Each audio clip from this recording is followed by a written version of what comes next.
Welcome to episode 51 of Go Low Like a Pro. Today I am near Kendal at Carris Green Golf Course. I'm going to hit some balls at the range and have some putting practice.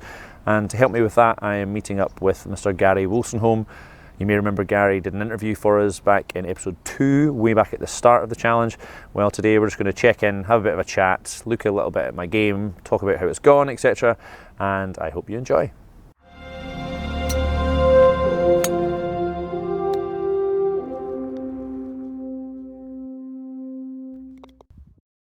But here's me going, okay, there's my full swing. You watch it on the thingy, and my full swing was around here somewhere. So you're going, right, okay. And then you look at the numbers and you say... Even with the irons? Oh? Even with the irons? Quite often. I mean, like it's not necessarily as bad now, but let's just see what happens. I mean, if I sort of just was to set up with it and go, right, okay, I'm going to hit a shot. Yeah. I mean, okay, I duffed it, but okay. Like, it was round here. Yes, it was. And then other Which times, is very a la John Daly, of course. But at the same time, I was looking at the actual numbers of yardages, and when I'm sort of going, oh, I'm only doing a 3/4 swing, which is still about there, i.e. full swing, the numbers weren't massively different. So I'm going, oh, if I just think in my head 3/4 swing. Well, you'll get more consistency with the shorter swing. I mean, the fact is that if you get, past parallel, so you're down here somewhere, you're actually then wasting energy to get you into that position to then move, and the actual coordination of making the swing with the upper and lower body coordinating is much more difficult if the upper body has worked super hard and then the lower body then has to work out, well, at what point am I actually going to make that transition through to actually allow you to then make that really good focus shot at the ball. Very hard. More recently, my numbers were getting better in terms of scores right towards the end, and a lot of it, I was saying to a few friends, was that became my swing. Yeah. So to me, that feels like it feels very arms. It feels like it's only arms. But you're not actually, because the legs are working quite well. When I watch the video, in my head, so again, it's what this thinks and what I'm actually doing. Well, so if I'm thinking just... Oh, but you think feel is very different to actual reality. Exactly, and the feel side of it was that it was all arms, and that was what I was doing. But then when I watched it, I was like, well, actually, my body has turned. My hips have turned, everything has moved. Everything's worked well. And the thing is as well, but going to there, I'm never off plane. You always are much more consistent. The only thing with it is that when you swing your full length, the club face is doing something slightly different to when it's actually a 3/4, what you feel to be a 3/4 swing. And that makes it much easier to coordinate. Whereas if it's longer, it's much more difficult to get that coordination, so you're going to bring a lot more of inaccuracy into your game and inconsistency too. A wee bit right, left. Well, but you've hit a few to the right because you haven't really completed, but the difference is that you've probably hit that at least another 5 to 10 yards on what has been your best tee shot on the range so far. So the fact is it's about working the club through, making sure that you're firing it down towards the line. So you're actually targeting the 300 in the distance there. Yeah. That's your line. So that's what you should be trying to sort of aim for. And this is the beauty of a driving range. You get your parameters set before you start hitting a shot. Whereas on the golf course, you don't really have that.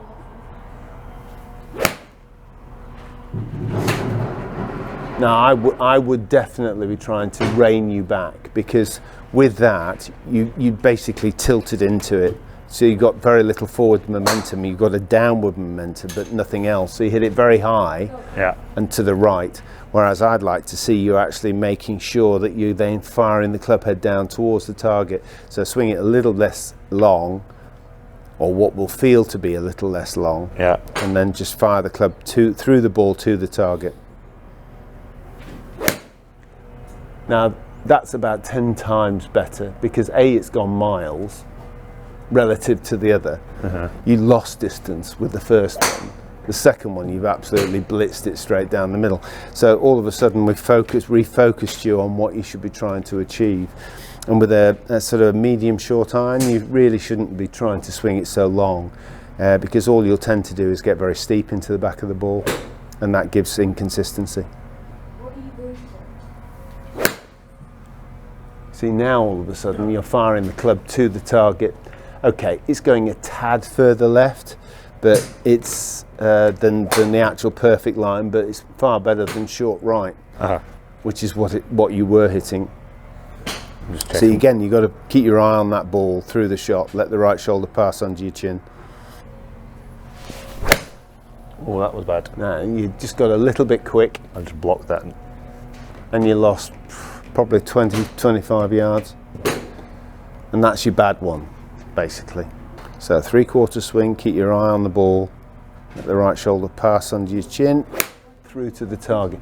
And although that's a slight pull, it's 10 yards to the left of the target. It's not that bad. It's not going to hurt you like the other one's going to. See, normally I would say it's the reverse. If you hit it left, that's going to hurt you far more than hitting it to the right.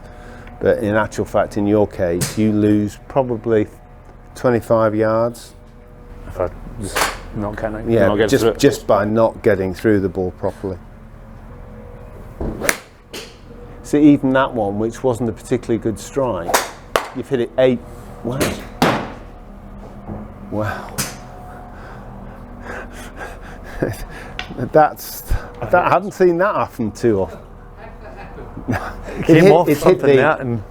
It hit the basket. Try and miss the basket.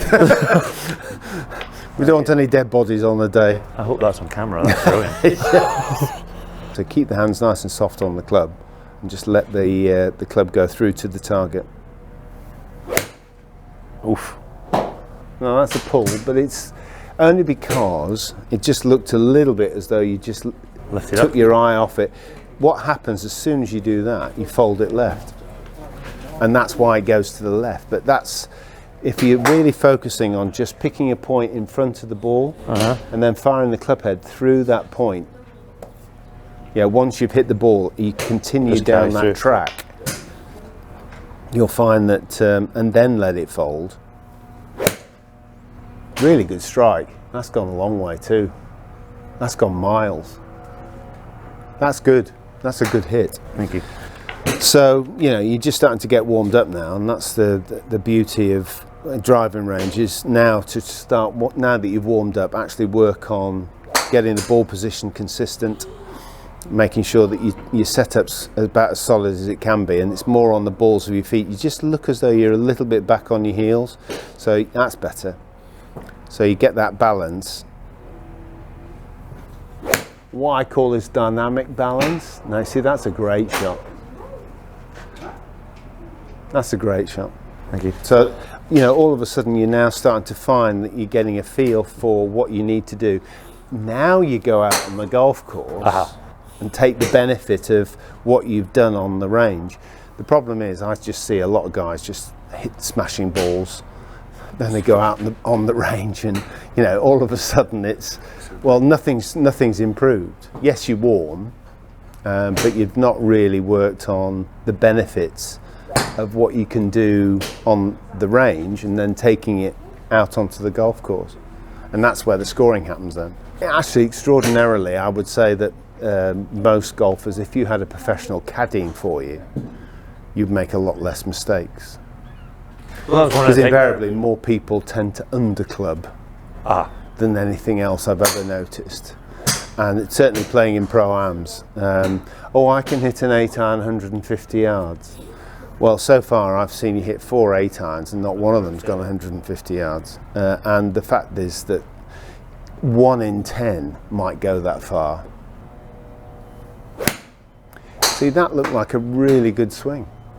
I really like the swing. I think there's a lot of benefits. Now that hasn't gone. Isn't that extraordinary? And it's because you need to pull through. And I think on that one you just tended to flay it out to the right slightly. So again, it's about making sure that the club face is coming in square. So keeping your eye on the ball and making that really good compaction. As you come in, you then fire it through. Yeah, I went for it. You just lifted your head a little bit too soon there. So you caught the mat first, so that's big ball, small ball.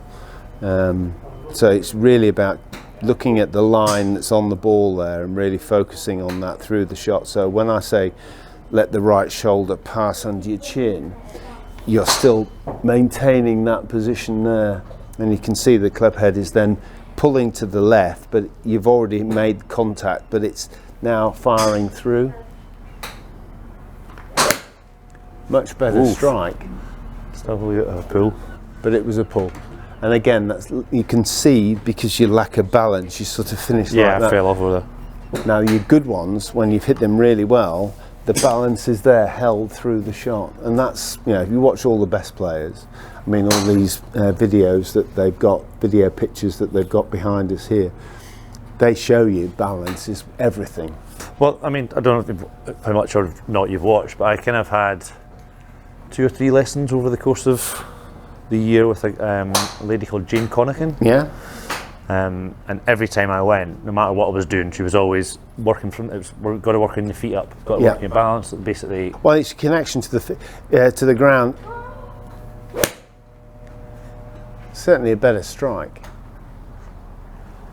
It just seems as though your upper and lower body aren't quite as coordinated as if you made a comparison between yourself and one of the top tour players. It just looks as though the upper and lower body aren't as coordinated, and it's about getting to that position at the top, and then the slight movement with the lower body before you really start to release the upper body. And what that does is it creates that coil.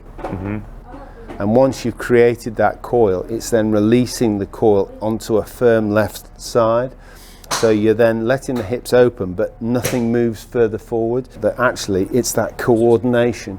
And that coordination is so key to particularly hitting it a long way, because it's that coil, the release of the lower body, and then that creates even more power by actually hitting against that firm left side. So you're actually then hitting against that firm, and even though the left foot comes off the ground with some of these guys, their left hip is not moving, it's just their left shoe is coming off the ground. Right. And that's because there's so much power going in. And if they tried to do that, I'm just going to do it this way for the camera here for a second. So I mean, I'm going to try this in a second, where in my head I'm literally going to, because at the moment I've been kind of trying to keep it quite still so that I'm not going off plane or whatnot. So we're talking about there. Well, you've got to try and keep that right. Bringing this through. The hard part for you is that the right knee is straightening, and you've got to try and keep an element of flex. There has to be an element of flex, and then it's got to be against that firm left side. As your hips open up, you're then bringing in, and you're actually hitting what would be a solid point here. It would almost be as though you're going against a wall. So you're sort of going to there, and then it's got to just turn. And that's where, because you've stopped and the speed is still continuing, that's where the power comes from. Okay. Because sometimes when I've tried to move my hips, I think I've maybe done this, and that's kind of what. Well, but you can block it slightly, but that's only more to do with the fact if you haven't rotated the left hip back. Okay. So I'm going to try this now. So we're going to move the left hip towards the target a wee bit, toward the target, stop it, and then open it up. Absolutely. Now, it'll be a little bit of a block to start with, but once you get the hang of it, you'll notice a big difference in power. And all of a sudden, you've hit your best shot of the day. That's absolutely straight down it, and it's gone a distance. It's gone a decent distance. For a 9-iron, that's gone probably 130, 135, which in these conditions where it's cold, we've got range balls, that's pretty solid. Ooh, let's see if we can do it again or if it's a fluke. That was thin. Yeah. That was a crack. But so, no, can't do it again. Well, you can. I know, I'm joking. But the fact is that doing it consistently, shot after shot after shot, that's where the key of practice and getting that consistency. The thing is not to try and hit it so hard. Okay. I mean, hit it better, not harder is the adage that I like to use, and I really like that. I think it's a really good adage to use.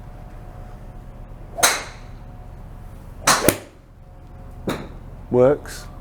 It's not your best shot, but it's better than the last two anyway. So, keep your eye on the ball, get that balance onto the balls of your feet.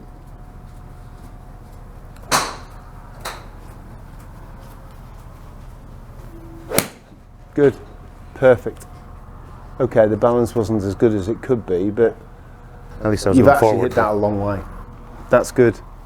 So that's what you've got to just keep working on, just for the minute.